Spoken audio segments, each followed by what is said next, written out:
मेरे स्टूडेंट, आज के क्लास में हमारी सरकार लेकर के चलना है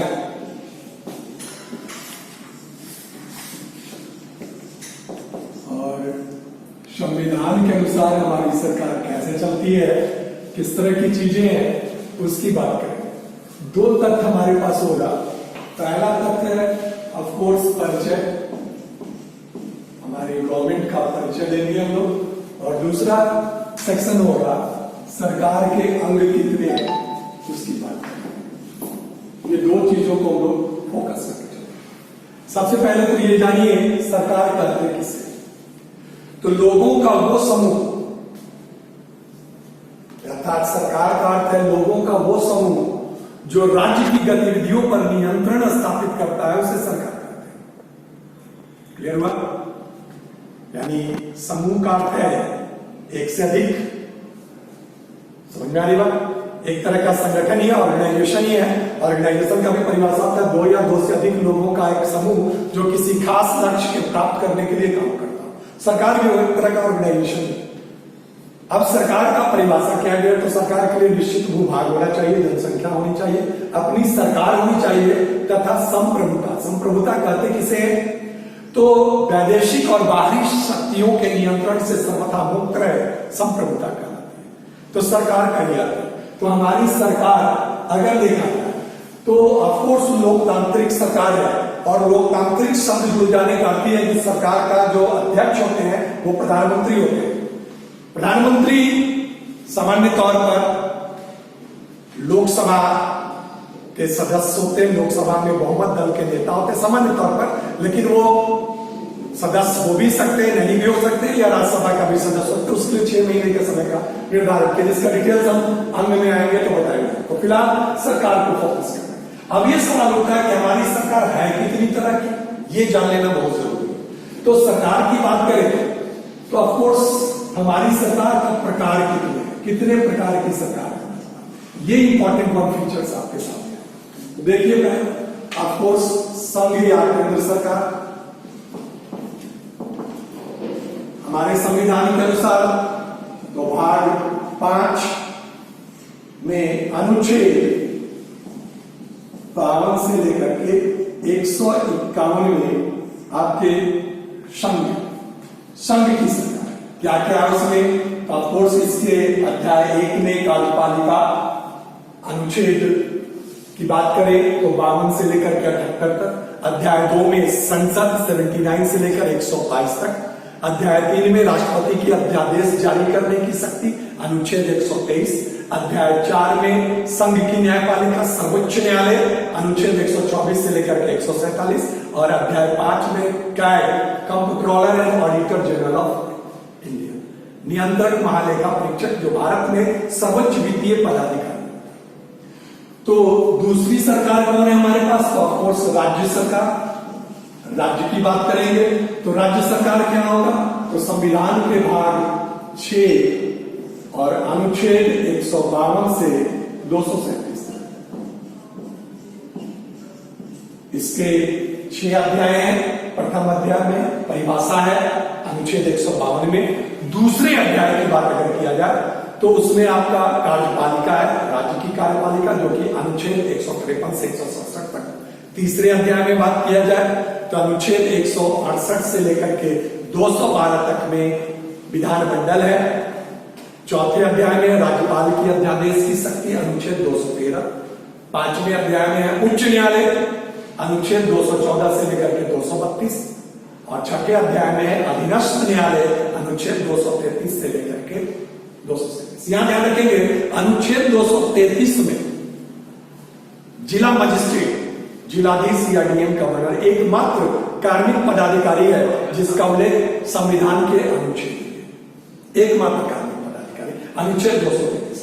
राज्य के बाद ऑफकोर्स हमारे पास आता है संघ राज्य क्षेत्र। संघ राज्य क्षेत्र की बात करते हैं, यह आपका आ जाएगा, ध्यान देंगे एक भाग टपेगा, ये भाग 8 हो जाएगा, क्योंकि भाग 7 में एक अनुच्छेद है 238 जो कि भाग ख के विशेष राज्य से संबंधित है, और ये अनुच्छेद हो जाएगा 239 से 200 42 तक। संघ राज क्षेत्र के बाद आपके पास आएगा स्थानीय सरकार की बात करेंगे तो स्थानीय स्वशासन में आपका पंचायती राज नगर पालिका अनुच्छेद 243 क्लियर। उसके बाद आएगा अनुसूचित एवं जनजाति क्षेत्र क्लियर। ये आपका इससे आगे बढ़िए तो भाग 8 हो गया, ये भाग 9 हो गया, ये भाग 10 होगा। तो भाग 10 में एकमात्र अनुच्छेद है और वह है 204। इसके अलावा अस्थायी संक्रमणकालीन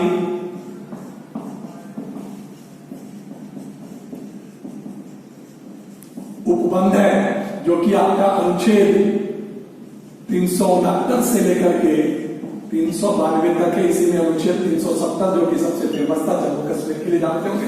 अनुच्छेद 371 में 14 अन्य महत्वपूर्ण राज्य, इसमें आंध्र प्रदेश से मणिपुर है, मिजोरम वगैरह है, झारखंड पहले सबकी चर्चा की। तो ये आपके सरकार के प्रकार क्लियर। हमारी सरकार हमारे लिए क्या तथ्य है हमारी सरकार, इस चीज को जानने के लिए आपको सबसे पहले ध्यान देना पड़ेगा प्रस्तावना, प्रियम्बल। याद रखिएगा, प्रस्तावना का स्रोत जवाहरलाल नेहरू के द्वारा संविधान सभा में प्रस्तुत किए गए उद्देश्य प्रस्ताव है, क्लियर हो रही। हालांकि प्रस्तावना का प्रारूप जो है वो लिया गया ऑस्ट्रेलिया के संविधान से, जबकि हम भारत के लोग शब्द जो है ये शब्द आपको डेडिकेट करता है। हम भारत के लोग शब्द जिसको हम आगे डिफाइन करेंगे, ये कहता है अमेरिकी संविधान से लिया गया। तो प्रस्तावना कहता है हम भारत के लोग भारत को संपूर्ण प्रभुत्व संपन्न, समाजवादी, पंथ निरपेक्ष तथा लोकतंत्रात्मक गणराज्य बनाने के लिए एवं उसके समस्त नागरिकों को सामाजिक, आर्थिक एवं राजनीतिक न्याय, विचार, अभिव्यक्ति, धर्म और विश्वास तथा उपासना की स्वतंत्रता, अवसर और प्रतिष्ठा की समता तथा उन सभी व्यक्ति की गरिमा तथा राष्ट्र की एकता और अखंडता को सुनिश्चित करने वाली बंधुता को बढ़ाने के लिए एतद द्वारा आज तारीख 26 नवंबर 1949 तिथि मार्गशीर्ष शुक्ल सप्तमी संवत 2006 विक्रमी को इस संविधान को अधिनियमित, अधिगृहित तथा आत्म अर्पित करते हैं। ये सिंपलेस्ट चीज ध्यान रखिएगा कि प्रस्तावना से कुछ चीजें आपको ध्यान रखने होंगे, कुछ चीजें बताई जाती है प्रस्तावना से। जैसे प्रस्तावना संविधान का अभिन्न अंग है, संविधान की कुंजी कही जाती है। प्रस्तावना का महत्व यह है कि कहीं भी संविधान की भाषा अस्पष्ट या संदिग्ध प्रतीत हो रही हो तो प्रस्तावना में दिए गए शब्दों के अनुसार उसकी व्याख्या करें। यह प्रस्तावना के बाद यहां ध्यान रखेंगे समाजवादी, पंथ निरपेक्ष तथा राष्ट्र की एकता और अखंडता शब्द 42वें संविधान संशोधन विधेयक द्वारा जो स्वर्ण समिति के कमेटी पर सिफारिश की गई थी, तो उस पर आपका ये जोड़ा गया 42वें संविधान संशोधन विधेयक के द्वारा 1936। तो ये प्रस्तावना के कुछ महत्वपूर्ण तथ्य। प्रस्तावना दो चीजों को स्पष्ट कर देता है। पहला कहता है कि हम भारत के लोग अर्थात हमारे देश की बात करें तो संपूर्ण प्रभुत्व संपन्न, समाजवादी, पंथ निरपेक्ष तथा लोकतंत्रात्मक गणराज्य। संपूर्ण प्रभुत्व संपन्न, बाहरी नियंत्रण से, विदेशी नियंत्रण से सर्वथा मुक्त होगा। समाजवादी होंगे हम, लोकतांत्रिक गणराज्य कहने का अर्थ हुआ कि हमारा राष्ट्राध्यक्ष चुने जाएंगे, निर्वाचित होंगे, मनोनीत नहीं होंगे। और साथ ही साथ जो सरकार का मुखिया, मैंने बताया था कि सरकार का अध्यक्ष अगर बोला जाए तो प्रधानमंत्री होते हैं, राष्ट्राध्यक्ष की बात किया जाए तो राष्ट्रपति होते हैं। क्लियर हो रही? तो प्रधानमंत्री भी होंगे, वो निर्वाचित सदस्यों में से होंगे। क्लियर हो रही? तो ये निर्वाचन की पद्धति लोकतंत्रात्मक गणराज्य प्रणाली को हमारे यहां क्लियर हो रही बात। अब अगर आप गौर से देखें तो इन चीजों के बाद जो एक शब्द है हम भारत के लोग, वो कैसे डिटरमाइन करता है उसको हम डिफाइंड आपके सामने कर देते हैं। उसके बाद हम लोग सरकार के आगे की ओर चलेंगे। तो इसे हम मिटाते हैं और देखिए एक पर्टिकुलर शब्द है हम भारत के लोग, ये कैसे और किस तरीके से डिफाइन करता है हमारी सरकार को। और संविधान स्पष्ट करता है कि जितने भी प्राधिकार हैं, यानी संविधान में दिए गए जितने भी प्राधिकार हैं, उन सबों का स्रोत भारतीय बनता है। यह ध्यान रखना पड़ेगा। तो आप गौर से देखिए, एक टर्म है हमारे पास हम भारत के लोग।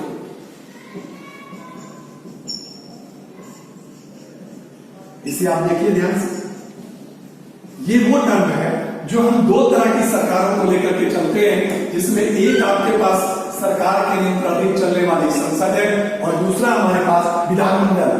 इन चीजों को ध्यान से देखिए। इसको मैं ग्राफिक के द्वारा आपको समझा दे रहा हूं, तो आपको सरकार के परिचय से वाकिफ हो जाएगा। तो संसद के सामान्यतः 2 सदन और 3 अंग होते जानते होंगे। तो पहला आपके पास है अंग इसका निचली सदन लोकसभा, ऊपरी सदन इसका होता है राज्यसभा तथा संसद के अंग है राष्ट्रपति भी। क्लियर हो रही? और विधानमंडल में सामान्यतः इसके 2 होते हैं, लेकिन कहीं कहीं 3 अंग भी हो जाएंगे, क्योंकि द्विसदनीय विधानमंडल सब जगह नहीं है, बताएंगे कहां कहां है। तो वो निचली सदन विधानसभा, उसके बाद आपका हो जाएगा विधान परिषद और इसके तीसरे अंग में आते हैं राज्यपाल।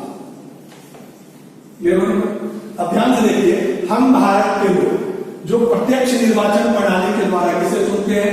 लोकसभा सदस्य। यह चुना कैसे जाता है? प्रत्यक्ष निर्वाचन प्रणाली। और साथ ही साथ हम भारत के लोग ये चुनते हैं विधानसभा के सदस्यों को, यह भी चुना जाता है प्रत्यक्ष निर्वाचन प्रणाली के। क्लियर हो गई बात? अब देखिए ध्यान से, विधानसभा के सदस्य अनुपातिक निर्वाचन प्रणाली के द्वारा राज्यसभा के सदस्यों को चुनते हैं। अनुपातिक निर्वाचन प्रणाली के द्वारा किसे चुनते हैं? राज्यसभा के सदस्यों। अब ध्यान से देखेंगे, लोकसभा के सदस्य, राज्यसभा के सदस्य तथा विधानसभा के सभी निर्वाचित सदस्य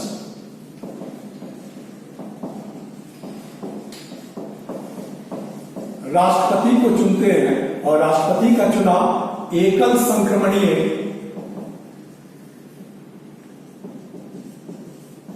निर्वाचन पद्धति द्वारा, जो कि आयरलैंड से लिया गया है, चुना जाता है। क्लियर हो रही है? अब ध्यान से देखेंगे, विधानसभा के सदस्य जो है वो विधान परिषद जहां है उसके कुल सदस्यों का 1/3 भाग विधानसभा के सदस्य चुनते हैं।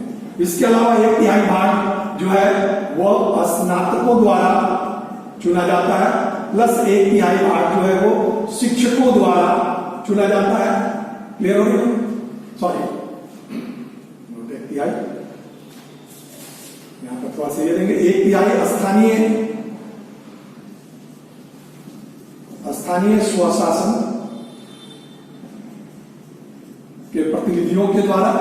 उसके बाद जो है 1/12 सदस्य जो है वो स्नातकों के द्वारा और प्लस 1/12 सदस्य जो है वो शिक्षकों के द्वारा। बाकी बचा हुआ 1/6 सदस्य जो है वो राज्यपाल द्वारा। ये विधान परिषद का टोटल है। अब ध्यान से देखेंगे विधान परिषद कहाँ है, तो उसके लिए मैंने ट्रिक आपको बता देता हूं। कम्बोज याद रखेंगे, ये वो राज्य है जहां जहां विधान परिषद भी है।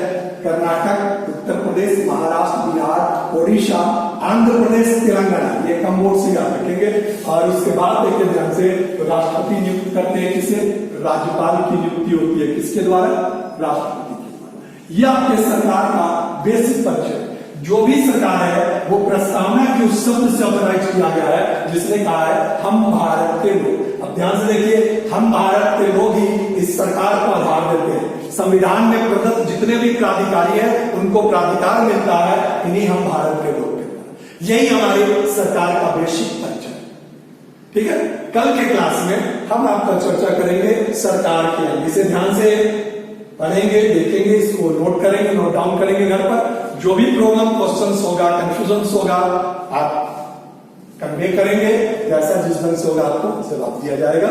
ये हमारा एक प्रयास है हमारी सरकार। कल के क्लास में हम सरकार के अंग को लेकर के चलेंगे, जिसमें कार्यपालिका, विधायिका और न्यायपालिका, इन तीनों से संबंधित जानकारी। Okay, thank you.